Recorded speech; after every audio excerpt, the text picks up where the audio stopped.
adik-adik, bertemu kembali dengan channel Guru Bakti Nusa bersama dengan Kak Sasa. Ya, gimana kabarnya kalian hari ini? Kakak berharap kalian dalam keadaan sehat ya. Jadi, hari ini kita akan belajar bersama kembali, yaitu tentang ketekunan. Nah, hari ini kita akan belajar bersama Kak Dina. Yuk kita belajar. Oke adik-adik, perkenalkan ini adalah Kak Dina. Oke, beri salam dulu Kak Dina. Halo adik-adik semua yang saya kasihi, saya Dina Prasetyawan. Ya, ini adalah Kak Dina Prasetyawan. Ya, Kak Dina Prasetyawan. Kak Dina ini adalah seorang desainer grafis internasional. Berarti karyanya ini telah diapresiasi oleh orang-orang di luar negeri. Nah, di sini ada pertanyaan untuk Kak Dina nih. Nah, untuk Kak Dina bisa menceritakan apa cita-cita waktu kecil, kok sekarang bisa menjadi desainer yang hebat? Ya, ini pertanyaan yang sering ditanyakan ke saya sebagai desainer grafis.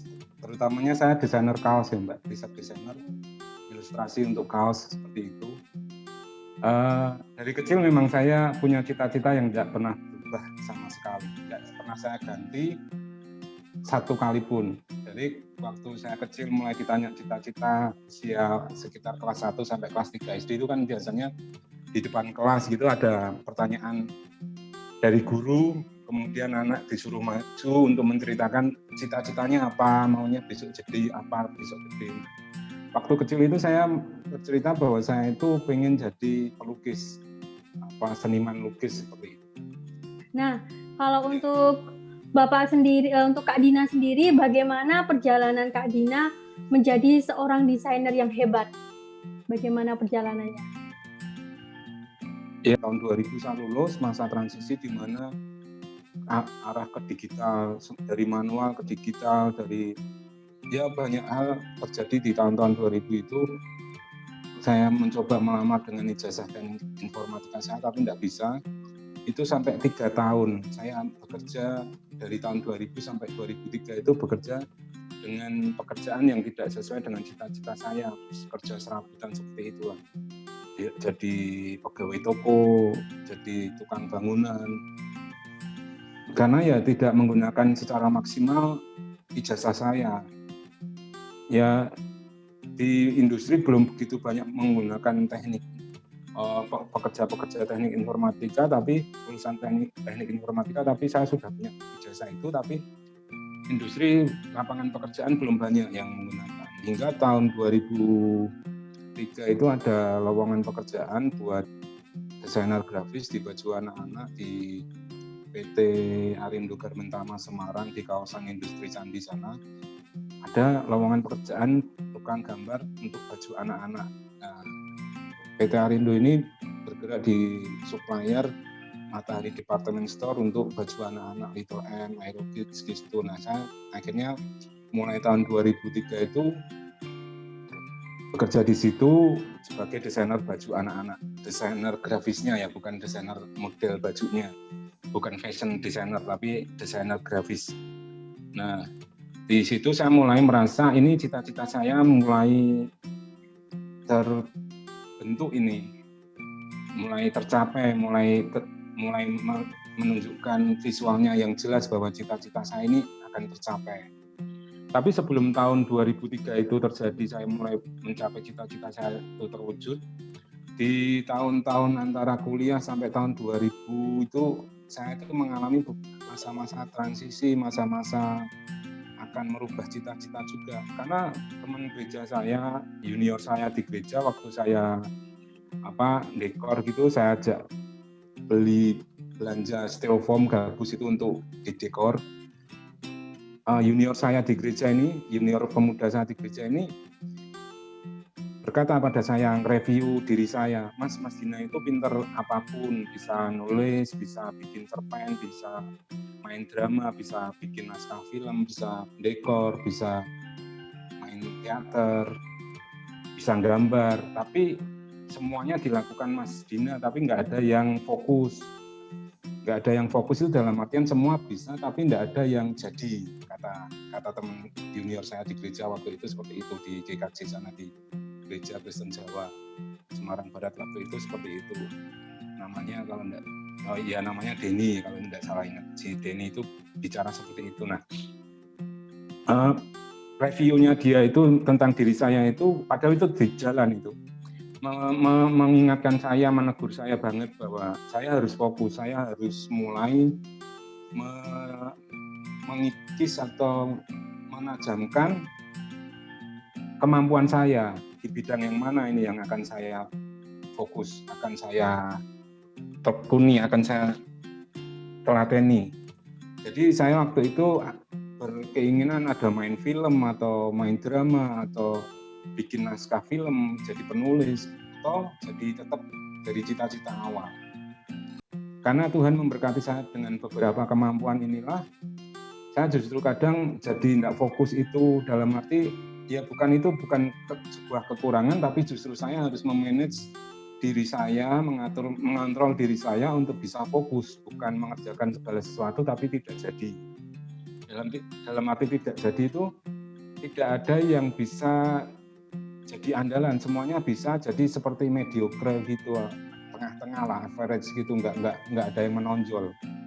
Sehingga saya akhirnya dari situ mulai menekuni fokus pada bidang. Untuk mengakhiri sesi ini, Kak, untuk Kak Dina mau memberi pesan apa untuk adik-adik yang ada di rumah? Pesan saya, sejak saya menang di Triathlon tahun 2006, saya join Triathlon, situs di mana itu skalanya internasional, skala global. Saya menang di desain yang ke-43. Dari 1 tahun ikut itu baru menang ke-43, dalam setahun baru bisa menang 1. Saya berkata, ya never give up, but keep it up. Maybe your next design is your winning design. Maksudnya teruslah berusaha, tetap berjuang, tetap di atas, tetap jangan menyerah. Karena kita nggak tahu desain kemenangan kita yang mana.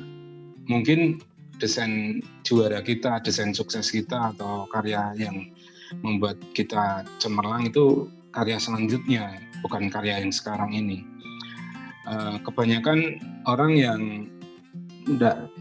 saya membaca beberapa literatur bahwa orang-orang sukses itu ada satu value, saya dapati satu poin adalah ketekunan, keuletan, kegigihan.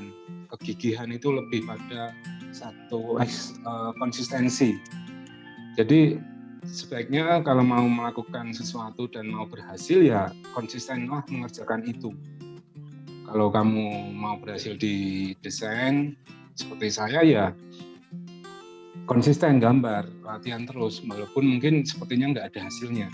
Saya aja 43 desain rasanya sudah cukup sebenarnya untuk bilang alasan nyerah. Tapi saya nggak nyerah karena saya memang dari kecil ngayal tadi. Akhirnya ya menang, dapat. Kalau menurut saya gini, momen-momen sukses, momen-momen di mana kita jaya atau berhasil, itu adalah saat di mana tangan usaha kita itu bertemu dengan tangannya Tuhan ketika mau memberikan kesempatan kita bersinar. Ada saatnya di mana sebenarnya tangan Tuhan itu sudah siap memberkati kita, memberikan satu kesuksesan. Tapi kadang-kala tangan kita yang kurang nyampe untuk meraihnya.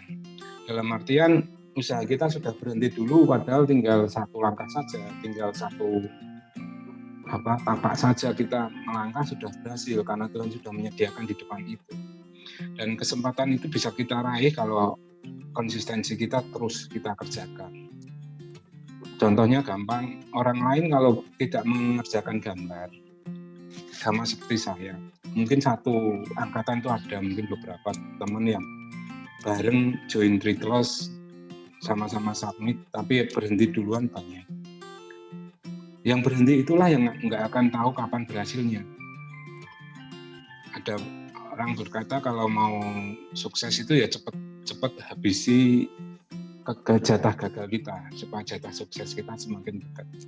Maksudnya jatah gagal itu kita kerjakan dengan apa? Ya dengan cara semua kita kerjakan, selalu kita kerjakan. Gagal itu tidak masalah, karena itu justru semakin mendekatkan pada kesuksesan kita, keberhasilan kita. Terus jangan lupa, untuk saya tips yang penting ini, hormatilah orang tuamu.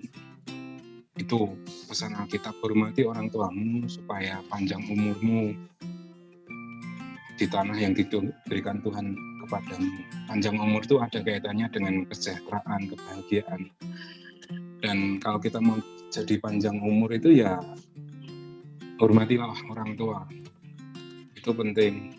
Kenapa saya bisa sampai segede ini, sampai sejauh ini Tuhan memberkati saya? Salah satunya saya sama orang tua menghormati, tidak berani sama orang tua, tidak memberontak, sebisa mungkin bahagiakan mereka selama kita masih bisa, apapun caranya, bahagiakan mereka. Terus tetap semangat, belajar, gambar, apapun yang kalian suka, passion, apapun, kerjakan itu. Terus minta hikmat Tuhan, minta kekuatan Tuhan untuk terus bisa menjalaninya. Saya pikir saya sebenarnya enggak layak untuk sampai sejauh ini, tapi karena ini semua berkat Tuhan sampai bisa diwawancara sama sekolah apa tadi Mbak Sasa? Guru Bakti Nusa. Bakti Nusa. Nah, sampai bisa diwawancara Bakti Nusa karena rekomendasi dari Pak Hakim, pastilah itu karena campur tangan Tuhan. Kalau enggak ada ceritanya, enggak mungkin saya diwawancara seperti ini. Jadi teruslah berkarya, minta hikmat Tuhan, cita-citaku apa ya besok gede ya. Kalau Pak Dina dari kecil enggak berubah ya bisa berhasil. Kebanyakan banyak yang cita-citanya asal ngomong saja tapi tidak mendalam, dalam arti tidak. Itu benar-benar pilihan dia, enggak benar-benar dibawa kepada doa di dalam Tuhan Yesus apa enggak. Itu kadang yang perlu. Dari kecil saya memang berdoanya saya mau jadi seniman gambar pelukis itu. Jadi mungkin sudah terlantar dari kecil saya jadi seperti ini. Dan sampai sekarang belum saya rubah. Tidak tahu nanti perjalanan berpikir apakah saya akan menjadi versi yang lain, saya belum tahu. Dan satu keuntungannya sekarang adalah ketika hobi kita, kegemaran kita menggambar atau berkarya di bidang lain itu bisa dibayar. Itu yang menarik. Tadi yang menjadi pesan untuk adik-adik di mana harus tetap semangat belajar dan juga diberi tips tadi untuk menghormati orang tua, dan tadi juga Kak Dina juga menyampaikan untuk adik-adik yang mau belajar boleh tadi untuk tanya-tanya melalui DM, nanti juga akan diketik ya Mbak. Ya, ditulis diberikan aja di bawah sini. Ya, di bawah sini. di kolom deskripsi nanti akan diberi Pak, bisa nanti. Siap. Itu tadi yang menjadi pesan dan berbagai hal yang menginspirasi untuk adik-adik semuanya. Dan saya sendiri dari kami tim Guru Bakti Nusa menyampaikan terima kasih yang sebesar-besarnya karena you are welcome Mbak, sama-sama. Meluangkan waktu, sudah memberi waktu untuk mau ditanya-tanya, untuk menginspirasi adik-adik yang kami layani. Sekali lagi terima kasih Kak Dina untuk waktunya. Semoga bisa bertemu kembali di pembelajaran selanjutnya. Ya, terima kasih. Dadah Kak Dina. Dadah, dadah semuanya. Terima kasih. Sip, Tuhan berkati. Tuhan berkati. Oke, itu tadi adik-adik cerita dari Kak Dina yang sangat menginspirasi, di mana beliau menjadi seorang desainer yang sudah terkenal, bukan hanya di Indonesia saja, tapi sudah di luar negeri. Wow, hebat sekali ya. Jadi untuk adik-adik semuanya juga harus tetap semangat dalam menggapai cita-citanya, tetap tekun dan optimis. Oke, terima kasih untuk pertemuan hari ini. Sampai jumpa di pertemuan selanjutnya. Bye-bye.